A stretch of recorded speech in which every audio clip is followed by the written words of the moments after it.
খুব গায়ে হাত পায়ে ব্যথা আছে তারা এইভাবে করে খান। ধনেপাতা নেবেন, রসুন বেশ একটা বড় কোয়া, কাঁচা লঙ্কা দিয়ে আমি মিক্সিতে পরিষ্কার করে রাখা ছিল, এবার মিক্সিতে আমি এটা পেস্ট করে নেব।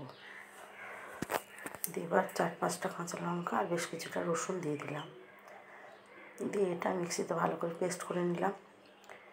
এরপরে আমি ফ্রাই প্যান বসিয়ে দিয়েছি, এতে সর্ষের তেল দেবো, যেহেতু গায়ে ব্যথার জন্য এটা। এর মধ্যে দিলাম কালো জিরে দেওয়ার পর আমি ধনেপাতা বাটাটা ঢেলে দিলাম। এর মধ্যে রসুন আর কাঁচা লঙ্কাটা দেওয়াই আছে। একটু নাড়াচাড়া করে আমি এবারে স্বাদ অনুসারে নুন দেবো এতে।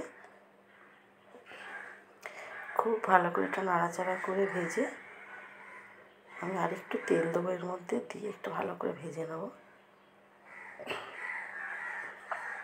প্রায় ভাজা ভাজা হয়ে এসেছে, এটা আমি আবার তুলে নেব।